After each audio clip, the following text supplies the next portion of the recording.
So appreciate having me on the show. Thanks, guys.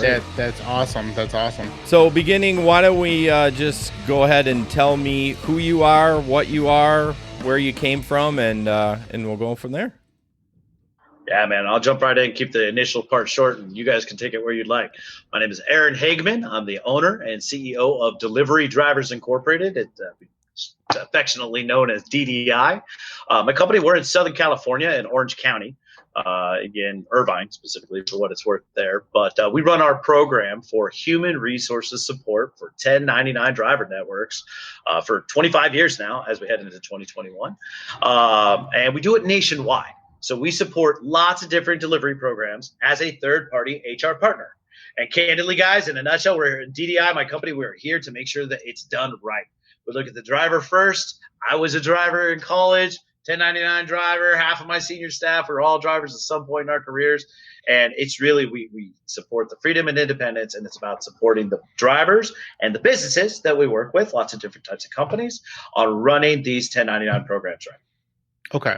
Well, so let me jump right into that because I have, a question on that, Aaron. So a lot of our listeners and so we are in the West Michigan market here, right? So this is a medium-sized market, and most of our drivers here are, not completely new to the game, but it definitely came on to the whole driving area when Uber and Lyft kind of entered the market here. So you've been doing this for 25 years, and you keep saying that this is you're supporting the HR for the driver. What does that mean in layman's term? So if you have John Doe coming in here and he say, "Hey, I've been driving Uber now for a year and a half. Mm-hmm. What can you do? What can DDI do for me that's going to help my business? That's going to help my growth in the gig economy if I want to continue doing driving?" Yeah, it's a great question. I think in a word, it starts with education. And one of the things we're here to do, and we think about things from an HR standpoint, as I've said, and looking at the business side of being a 1099 driver. Yep. But we talk to probably 75% of the drivers that we talk to that say, hey, we're interested in delivering these groceries. We're interested in doing rideshare over here, whatever the different program is in their area. Most 75%, 2/3 at least, are new. And so we spend a lot of time going through education. Is a big part of what we do. We have lots of resources at our website at ddiwork.com and other things like that we're happy to offer to the drivers right now. And what do I mean by education? So there's some entrepreneurial training. I think about it as a business owner and as a really 1099 entrepreneur. It's about what does that mean to be self-employed? And so let's talk about taxes. Let's talk about advertising yourself. A big one that's a hit for the drivers, and you guys probably will get this, is your Bill of Rights. But I love to tell you, here is your rights, your 1099 driverpreneur Bill of Rights, right? And that Bill of Rights often, as you guys probably know, is going to change. You're in Michigan. I'm in California. We got clients over in Mississippi. And each state's going to talk about, and, nuancedly, is that a word? Nuancedly? In a nuanced way, define 1099 status, right? Yep. And so what are your rights? Can you do this? Can you set your own schedule? If Uber does this. What was one of the shows you guys did, or a conversation I think I heard where somebody was, where we talked about Uber getting fired over, driver's ratings and controlling drivers, or Uber got sued over terminating a driver over ratings. And these became conversations as control and this and that. So what are the rights for the driver? Is that an appropriate lawsuit? Looking at it from the 1099 driver's Bill of Rights standpoint. So these are the types of things that we'd love to talk to drivers about. But we can get, into taxes and into accounting, into marketing, and those things. But a lot of it is about your rules and what can I do, what can I not do, stuff like that. So once you're done talking to them about their rights, if they have a case, what more supportive can you be at that? Can you go in and then help with a potential lawsuit or next step or anything like that? How does that work? I don't know. I don't think I'm not a litigious guy versus a solutions guy. Personally, we're always here to help support everybody. But I try to look at, what's the issues? How do we look at this? What's the partner company? And can we look at this? Is there a room for improvement in the relationship? Maybe it's operational. Maybe the company just doesn't know the rules. Maybe they need to do that. But regardless, we're always here for the one-on-one driver. And then, when the opportunities come to get involved and maybe present solutions, that's usually where we fit in at DDI. Well, one of the things with the Prop 22, while we wanted everyone to vote yes, one of the things, you bring up about drivers getting fired, it's like it would be kind of nice to have a little protection.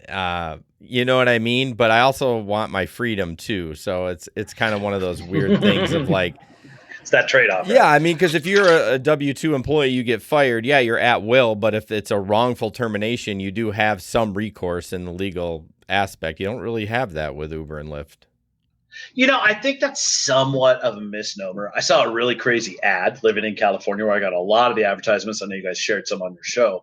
And it was one of the ones that was like, Uber's trying to avoid their need to avoid sexual discrimination and sexual harassment laws. It was like an ad geared towards, female drivers. Yeah. And saying no on 22 because you'll be protected if you're an employee.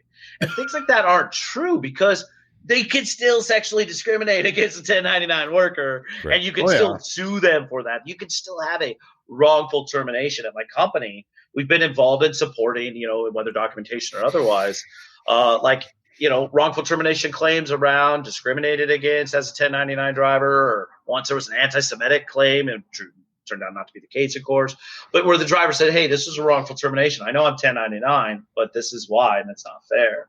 And sometimes that's still fair. So it's just understanding how do we execute our rights within the construct of these rules versus these rules. That's how I think about it. Very cool. So again, let's go back to John Doe. So he's driving in the West Michigan market right now. How does he? What does he have to? Let me put this.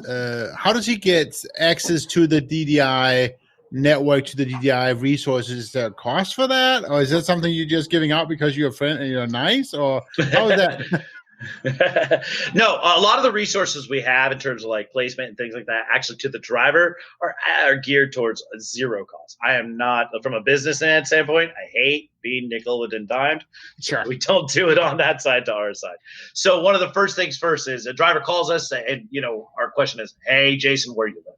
They say, I live in Grand Rapids. You're like, awesome. Let's take a look. What kind of car do you have? What kind of work do you want to do? What's in our network active? What's in our network not active? Just we can keep an eye out for you. We can create a profile, things like that. In the meantime, you can have access to the platform and do that. We basically, we only end up getting money on the backside of this if the driver gets engaged, right? Okay. And so we have some sort of retail partner over here. Maybe it's Walmart doing groceries, or maybe it's, Best Buy delivering electronics, or maybe a restaurant partner. It doesn't really matter. There's all kinds of different things. And at the end of the day, our platform lets the driver, once they access it, and they don't have to pay for that, basically be able to match and to the partners they want. So you're essentially the Uber. What do you mean? You're not. You become the matching partner between getting the gig to the driver and getting the job done. Yeah, I really think of myself as the third party here. Like DDI, we're the labor buddy. I hate that. Don't. Oh man, that's recorded. Can't take it back. No, but we're literally the labor partner here to everybody. And so I think of Prop 22, and my job now becomes all my California clients, drivers and companies, to say, okay, what are the new rules? Let me help you abide by them. Let me make sure that, I take your daily earnings. Let me run it through the cost calculators against minimum wage plus 20% in your local jurisdiction. How many miles did you drive?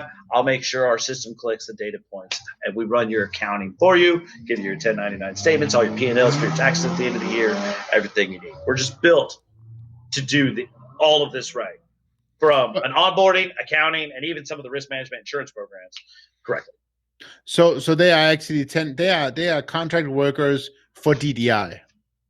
Yeah, it depends. We have different programs. Sometimes it might be a direct relationship. We're going doing that, but it's usually not with us. We're usually simply, if I were to explain it, probably referring you to a partner in our network in your city. We'll say, oh, you live in San Diego. Here's 8 partners. You like 3 of them? Let me introduce you through our app.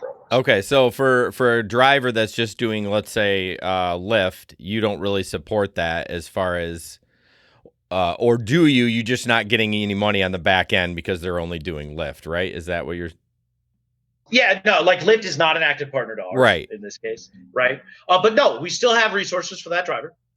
Maybe they're coming in here, they need some of the tax resources. There's tons of stuff available on our website. Again, it's ddiwork.com. So drivers go there, they get access to that. But we can also look into the networks. There's possibly, very likely, more jobs if they're looking for other gigs and some of these things as well. We do have some insurance products and things like that. Just depends. In this case, maybe what the drivers are after and what they might individually. Okay. So as far as the Grand Rapids market, do you have any partners here? Oh man, I should have looked into that one before I got on your guys' show. You can let us know later. I should chat my assistant right now. Is anybody watching the show? Like, listen, so, yeah. But no, we actually do have partners all over Michigan.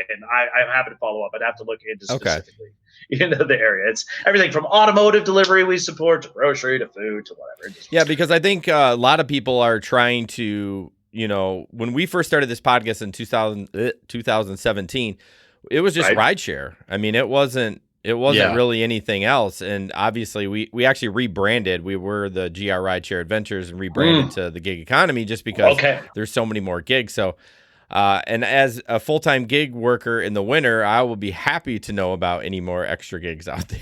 Yeah. Oh yeah. No, I got you guys back on that one for sure. No, that's definitely one thing that we're talking about a lot here, particularly because of course, COVID. So Michigan has always been, or Grand Rapids has always been just a saturated market when it comes to rideshare. It was always like tons and tons of cars out, right?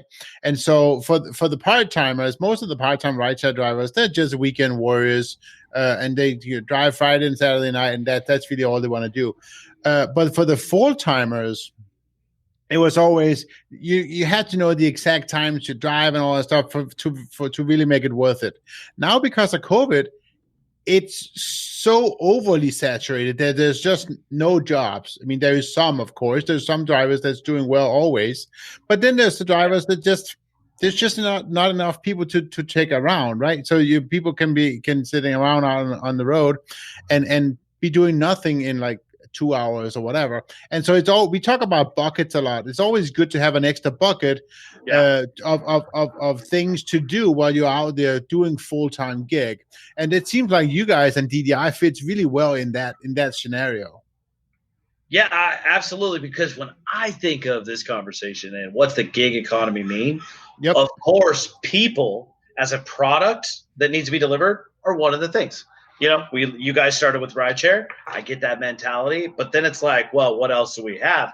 And that's the beauty of, the 1099 status, right? So in California supporting, the Prop 22 and the votes on this as well, that says, well, let's redefine gigs to ourselves. Let's redefine the last mile.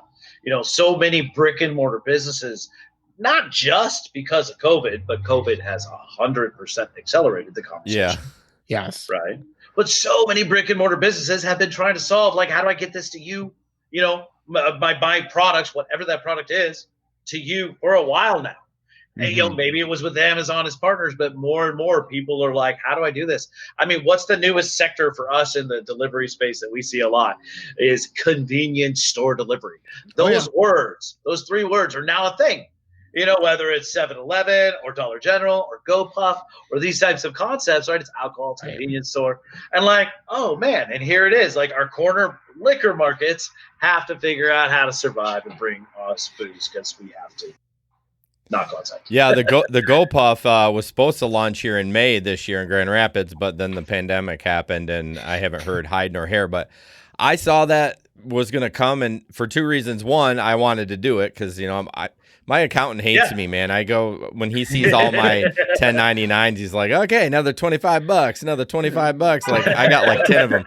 But I mean, just as a customer, I'm like, oh my gosh. And the prices weren't even that bad. I'm like, we're so lazy. I'm like, I know those guys. It's a cool concept. They're really doing good stuff over there. Yeah. Yeah. But what's the point I'm getting at? Like, as a gig worker, right? To just for your point, all right, it's slow. If we put ourselves, okay, I'm in rideshare. Maybe, maybe I'm with Uber, maybe I'm with Lyft, on both apps. Maybe I just like one and maybe I'm here. And I think the nature of us as gig workers, as 1099 drivers, has to be that we got to put ourselves out there for lots of gigs and say, oh, okay. And now I have the freedom to be like, no, thank you. No penalty. Can't fire me for saying no.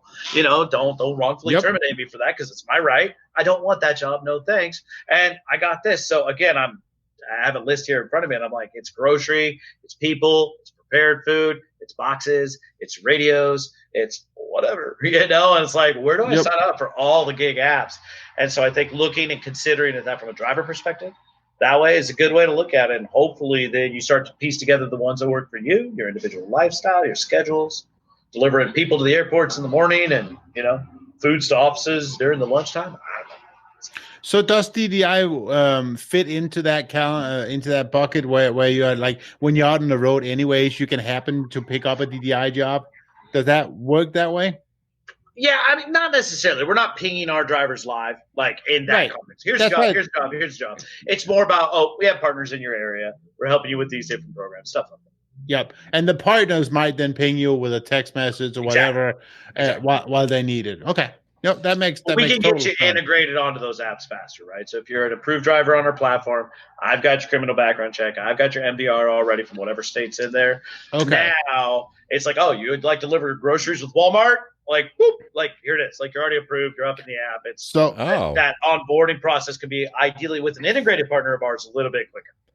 So that now you just entered that other side of it, right? So then that's the service you're bringing to the partners who need something delivered is now you're doing all the background checks, you're doing all that stuff to making sure that the drivers that you're recommending to Walmart or whoever it is have been vetted. Yeah, I didn't probably slow down and give you guys this just because we started talking, but the no, sales, it is totally good. The conversational sales pitch. But let me throw a couple bullet points at you. What the heck do we do at DDI, and even understanding where we fit in for both the driver partners and the businesses themselves, I think maybe can help. And in simple sense, let me keep it easy. We do a lot of onboarding, so we're already recruiting, screening, vetting, matching preferences, and the matching, and even onboarding documentation, contracts, all in the online platform makes it easy. But you guys alluded to, Jason, you talked about your account with all the different 1099. So we have a tax team to support the drivers, a 1099 payroll team on the front side of things, making sure we're doing all the payments and providing a lot of the fast products as well. Daily pay, instant pay, versus maybe running things out on a payroll cycle lags and stuff like that. So, and then, insurance products, risk management, all that. So ideally, when we're helping with all these, we have lots of different solutions that we can move everybody along faster. We're here for both sides. Really just making this whole gig economy. I want to be the oil in the gig economy engine, for the labor side. I like that. That sounds really cool. You want to be the oil in the gig economy engine. I never said that, actually. Write that down. Verbal trademark. So I think Jesper got the trademark, so we're gonna have to buy it. It only $25,000. It's okay, Aaron. Where did I leave my checkbook? Yeah. No, so you brought up insurance a couple of times. So obviously we all know, and I always talk about insurance because it's a hot topic for me. Rideshare drivers, you got to have the rider, right? No problem at all. That self-explanatory now. It wasn't 3 years ago, but now it is. So what kind are you talking about? Your standard run-of-the-mill commercial insurance for the drivers out there, or what are you talking about here? And who's responsible for holding that insurance? That's a great question, because we got to talk about what piece of the puzzle. So I think, I've alluded to insurance as like a category, a bucket of work, as you would say, we need to talk about. But I think the real conversation is, to each answer is going to come which piece. Are we talking about injury, workers' comp, 1099 injury solution, something like that? Are we talking about automotive liability? Are we talking about, these different programs? And honestly, unfortunately, welcome to insurance, but each conversation very, very specifically is going to have a different answer. Who has to carry that? And Prop 22 recently changed that, right? In a lot of states, the driver would pay for a injury insurance program if you were a 1099, right? You don't have a workers' comp, but you get your own injury insurance solution. A couple bucks a week. The program. We have those products. Those products are out there. Cool. But now Prop 22 says, well, if you're a 1099 driver partner here, those companies have to provide that. So the answer's changed. Already in California, the back part of the answer to your question is, well, the companies have to provide the injury insurance, but maybe in Michigan right now, they don't have those rules. So typically that's going to be provided by the driver themselves. Michigan's weird, right? Because we have no fault. Yeah, we're talking about the automotive side, yes. Yeah, that adds a whole new wrinkle in all that thing. But Michigan likes to be unique. I always like to say it. You guys love to just be like, I want my own version of that rule for anything. I can't wait to completely kick that no fault insurance to the curb because it makes no sense at all. Yeah. But that's a different story. Very expensive. Yes. Yeah. So let's go back to John Doe, right? Let's look at the situation sure. from John Doe again. He happens to be a friend, so it's good. So I think I met him. Yeah. you think so? So John Doe, he's out there. He's on the road. He drives for Uber and Lyft once in a while when he wants to. But then he also just picked up a gig for you, right? So you have him now delivering groceries from the local Walmart over here in a couple of different places. What kind of insurance does he need from you, and how does that work? So that's a great question. My answer here, not trying to be too political, but it's all about the product, right? Yep. So what are we delivering? Am I delivering a human on this side, or am I delivering tacos? Right. So in this case, it's Walmart, so it's probably products. So in this case, but one more time, it might be a little bit different, right? Are we delivering groceries and food products that maybe have some these things associated with them, or is it general merchandise? Because they're both obviously different options, and I think that's an important distinction because Walmart also might have pharmaceuticals to be delivered. So our insurance, our screening, everything around the drivers is going to shift based on this. But let me give you a better answer. My real conversation to John Doe is from an educational standpoint. I'm going to start with two big pieces of the conversation for me that we should ask good questions about. And if drivers are listening, I'm going to tell you guys and ladies out there, just ask questions around injury and automotive. Because we're drivers, first things first. So we got to understand what's the automotive scenario. Is my personal insurance going to kick in? Probably not. Do I need commercial limits? What are my responsibilities? What are my gig partners' responsibilities? And I think that's an important piece. So automotive coverage, thoroughness, very important. The second thing is let's take care of ourselves, right? Always we're not here if there's not drivers out there listening, right, guys? So at the end of the day, let's make sure the injuries are taken care of, that we have a solution. You ask good questions. How much is that insurance cover? What does it actually cover? Do I have a deposit that I got to put against that, or these types of things. So these are the topical conversations I'm going to talk to John Doe about every time. To let's make sure we have all your questions answered. I think you answered it really well by saying DDI will set it all up for John Doe, right? You will make sure John Doe has what he needs. And I think that's the most key thing, because John Doe he doesn't even know the right answers to ask. So it sounds to me like DDI is really going on here and really doing everything they can to protect John Doe in this case here. And they may ask you to pay a few extra dollars, but ultimately John Doe will be covered. Is that what I'm hearing? Well, and at the end of the day, ultimately John Doe hopefully can make that decision, right? No, absolutely. That's what it's all about, right? And so you're 100% right. What did I say earlier? 3 out of 4 drivers that contact us have never been a gig driver before these days. Because the demand is there, COVID's there, they're out of work, you name why, maybe it's seasonalities. But most drivers we talk to are new and slowing down and having resources for this, education for this. These questions is really, really where we start, and then from there, let us know how we can help, and we can maybe provide a solution here or there if you need it. Oh, you don't have the right injury solution. Here's one for you, things like that. But at the end of the day, you're 100% right. I want to make sure everybody knows what you got to do. Right. Sounds good. I think what people ask, though, is what is the cost? I know we kind of touched on it earlier. I'm sure you make most of your money with the partners that you refer, like Walmart and Best Buy and those kind of things. But if John Doe comes in and says, well, how much is it going to cost me for you to do your services? What is the answer to that? Oh, again, we're really not charging the drivers any direct fees to do this work. Okay. If we're, the educational work, this content, this information, it's not that hard to create a bill of rights, create a couple of videos, put that information out there for the public. So the educational stuff is here. We will get paid on the back end, and we start seeing, incremental pieces, of per delivery fees and things like that on the backside. But it's that same type of relationship where you're going to get your gig fee and you're going to negotiate your percentage back to your brokerage partner on that. So we get paid on the back. Yeah. So who's paying that fee though? Is the driver paying that fee? The delivery fee? Typically it's coming out of the business side of things to us. Right. Really. So if the driver gets engaged, So Walmart pays you and you turn around and pay John Doe. Yeah, we're processing everything along the way. So our job as the driver's HR partner is think of it this way, guys. Whoever your gig partner is on the backside, is we're actually digitally sending the invoices for our driver partner's behalf.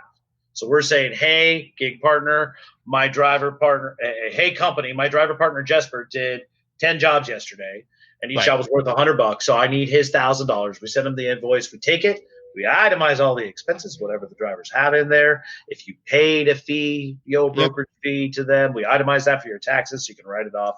If you bought insurance along the way, we obviously deduct that, itemize that for you, and keep your statements all digitally. You can log into our app and get it there. Okay, but if someone's just a driver for Uber, that you're only going to offer the educational part, or what about taxes? And referral services, 100%, because I know gig drivers out there. Right off the bat, and let's not underestimate that, right? It's like, hey, you're in Grand Rapids, give us a call. Go right into the website, put your zip code in, we'll start taking a look at what's in there. Yeah, because the biggest thing that I think it comes up with drivers is taxes. We actually finally sold a sponsorship for a tax accountant this year, and it just never stops. January 1st till like the end of the tax season, it's like, how do I do this? How do I do that? How do I do that? So I think the tax part could be a game changer for a lot of drivers. And here's my advice to the audience is get ahead of that. To Jason's point, it's confusing. It's crazy. If you haven't done it, like three of us have lived it for a while, I can tell. Oh, yeah. But not everybody has. And so get out there, and our content's there now. Again, ddiwork.com. Go out there and look at find our YouTube channel. Listen to, my partner talk about taxes, and, we'll bore you to death for an hour on how to file your, Schedule C's and Schedule SEs. It'll be great. It'll be great, he says. The famous last words. So obviously, the question that everybody's gonna ask, and they always will, they always end with, well, how much is John Doe gonna make an hour? That's the last question, right? So now he's driving for you. He's delivering groceries, whatever he's doing. What is he making an hour? That's a great question. I never get asked that question these days. Of course, it's going to depend on what we're running, right? Are you delivering pharmaceuticals? Are you delivering like business, automotive products over here, where maybe the economics are pretty good, and you don't do that? Or are you running like high volume jobs over here? My answer is this: one of our roles at DDI is to make sure we're looking out for everybody. Minimum wage is going to be one of the first things we're always regularly cross-referencing for everybody's benefit. Okay. Hey, are you making this much? Are you not? And obviously with Prop 22 in California, that's just going to serve us well, because now we can make sure if you come up short, we'll invoice your partner the difference for your minimum wage plus 20% for your time on in California, because we have the tools to do that, right? So these types of things become really important. That's pretty cool. That's pretty cool. I think that covers most of what I had. I was actually thinking, so behind the scenes, Aaron, I'm not sure you know this or not, but we actually have a pretty effective, I guess it's a glorified chat room, if you will, where we have at any given time, we have about 60 drivers, active and talking and so forth. And one of the drivers actually came to mind. I'm not going to mention him by name, but I think he might be doing something like that.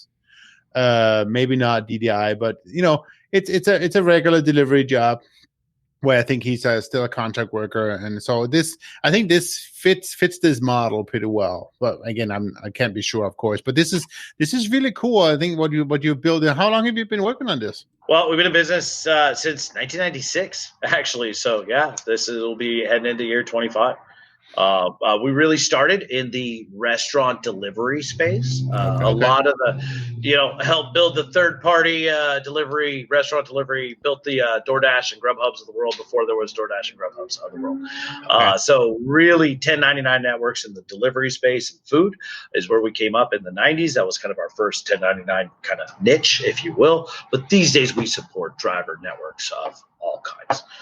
And enterprise partners to, mom and pop level businesses, and, a lot of drivers actually that want to start their own business, their own, career company. They've been running independent for a while. They're like, man, I got a network of 12 guys now, and I want to broker all the jobs and run my own little career company. We've helped so many of them, run their 1099 programs for them behind it. Just want to be that HR partner. So we have a really scalable program. So yeah, that was a long way to say 25 years, started in restaurants. Now we do everything. Yeah, I did see that on your website that you do help people that have that small business, that HR part, because that's tough as like a business owner, especially when you're small. You're like, There is no HR. Like this, it's me. Right. Oh my gosh. Like I have yet to meet a client of mine, like a business in particular, that has gotten into business to, learn how to do payroll. Right. or no, much less 1099 payroll versus W-2 payroll, and the nuances in that. Like, no, we all got in business because this is what we do and this is what we do. Well, actually, everybody except for DDI, because that's why we exist. Well, we're the crazy ones, yeah. So. Right. Hey, that's good. That's good. Yeah, Aaron, thank you so much. Is there any parting words? Like, where would you like people to go? Obviously, DDI.com, but DDIwork.com. Oh, yes. There's that. You guys can find me as well. The name's on the screen. It's Aaron Hageman. Reach out to me individually on LinkedIn. Always happy to engage in conversations, chat that way. I got a pretty strong network there. But yeah, hit the website and come find us and engage in the conversation with me or anybody at the company. And we're happy to dig into whatever interests you, really, because there's a lot of different topics. And I think at the end of the day, listening to our conversations, it becomes what's really important to us. So we're here to help dig into those. Yeah, I think I'm going to sign up. I think I'll give you all a call tomorrow or Friday. I looked at the sign up. It says if you're looking to call. So would you recommend people call? No. You know what I'll do is with you guys, I'll give you guys the bat line, right? So you guys are my boys now. So no, we'll follow up and actually, what would be cool is we'll take you through the process. I'd love to even walk you through and get you guys feedback on it. You guys drivers there. Yeah, because then we can tell people, hey, this is how it works. This is take it to the public. Yeah. Right. And that's one reason why, these new apps that we're interviewing is just give it to our Patreon to say, hey, get signed up if you're interested first before it goes out to other people. I mean, not that that's a super advantage, but we like to offer that to them. So we appreciate the time, and we will let you know when this comes out. It'll probably be sometime in December, I would guess. Oh, yeah, absolutely. Yeah, no worries on that. Happy to help. Appreciate the opportunity, guys. All right. Thanks, Aaron. Thank you so much for talking to us. All right. Yeah, be well. Bye. It's good to meet you. See ya. Bye-bye.